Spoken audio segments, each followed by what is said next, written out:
para a gente falar de marketing, para a gente conversar sobre marketing, geralmente a primeira coisa que vem à nossa cabeça é a propaganda, é o merchandising, e não deixa de ser.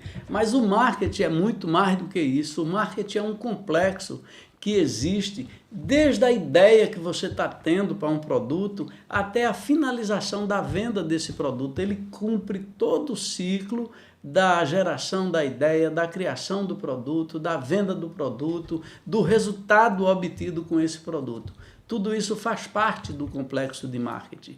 E assim, para saber o que é marketing, para definir o que é marketing, é importante que a gente saiba como tudo começou. E na sua apostila você tem esses 4 pontos que são fundamentais para que a gente tenha as origens do marketing. Quando você vai lá na apostila, você vai ver que o marketing começou da seguinte forma.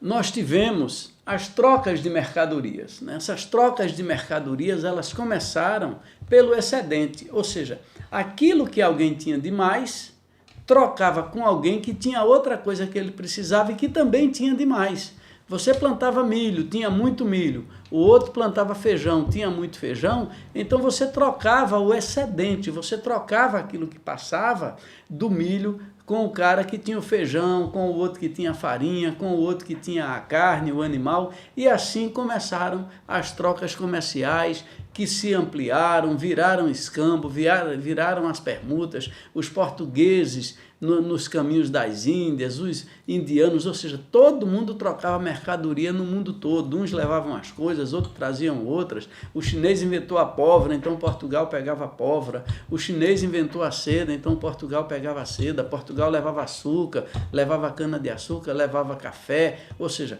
essas trocas elas foram permanentes no mercado. E no mercado imobiliário não é muito diferente. Lá na frente você vai ver que a gente vai mostrar um exemplo de como, nos dias de hoje, as trocas ainda acontecem também no mercado imobiliário. E a gente vai estar mostrando isso para vocês. Em seguida, nós tivemos o que a gente chama de a influência japonesa. Ou seja, a influência japonesa na cidade de Edo, um japonês pensou na necessidade do cliente para gerar o consumo, ou seja, ele teve a visão de que todo cliente tinha uma necessidade e ele procurou trabalhar essas necessidades, atender essas necessidades, com o objetivo de transformar essa necessidade em consumo.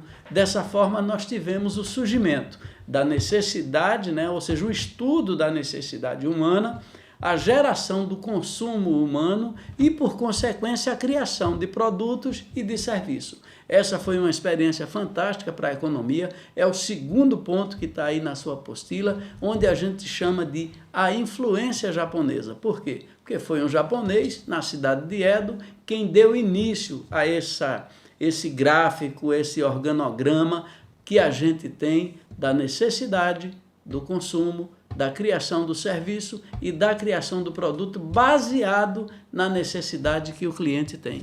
Hoje, isso é o que mais acontece e a gente vê isso a todo momento. Vários produtos são criados em função da necessidade que o cliente tem. Vários produtos são adaptados, são modelados de acordo com isso.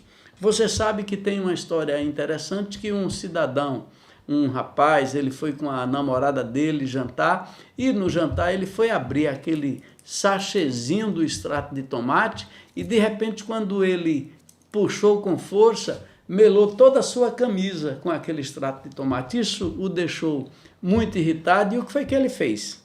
Ele passou a procurar meios de cortar aquele sachê sem melar a camisa. E aí ele começou a pensar vários inventos, ele juntou as lâminas dos barbeadores Bic, esses barbeadores comuns que tem aí, começou preparando um produto. Resultado, ele inventou um produto no restaurante que você chega e corta o seu sachê sem o risco de fazer com que aquele sachê de extrato de tomate estoure, pipoque, mele sua camisa toda, mele sua roupa toda. E isso, ele vendeu essa patente para o mercado chinês e hoje é um homem que ganha muito dinheiro com esse invento que ele teve do cortador de sachê.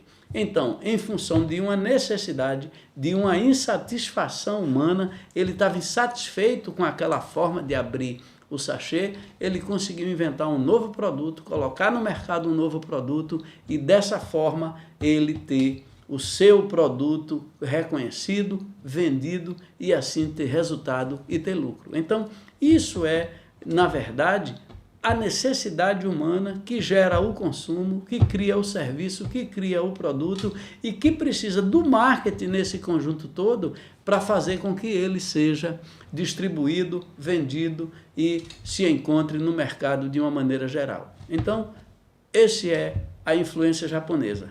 Necessidade, consumo, criação do serviço e do produto baseado na necessidade do cliente.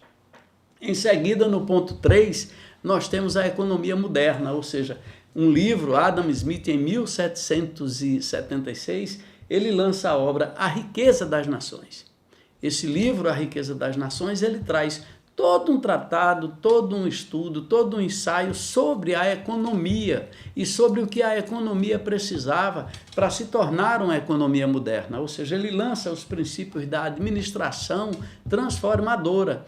E dessa forma, essa economia moderna ela começa a nascer em função dessa riqueza que as nações têm e de como vai se trabalhar esse mercado, o novo mercado que vai se trabalhar, a nova forma de fazer as coisas. E aí começam a surgir 1000 ideias, 1000 coisas, 1000 produtos diferentes em função dessa economia moderna que está surgindo. E mais uma vez baseada na necessidade, no consumo, na criação do produto e do serviço, baseado na necessidade humana, sempre a necessidade humana como guia.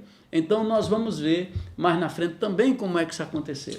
Por último, nós temos o quarto ponto de como tudo se originou, que é a Revolução Industrial. Ou seja, essa Revolução Industrial, você sai de um mercado de vendedores para um mercado de compradores. Você tinha um mercado onde as pessoas iam até as pessoas para vender alguma coisa. E de repente isso se transforma e as pessoas passam a ir a outro local para comprar. Ou seja, você deixa de ter o mercado de vendedores que saíam vendendo os produtos para um mercado de compradores onde as pessoas vêm comprar. Daí o resultado de hoje dos grandes shopping centers, dos grandes centros de compra, dos grandes outlets, que foi fruto justamente dessa revolução industrial que criou basicamente a produção em massa. Então veja comigo aqui como tudo isso se deu.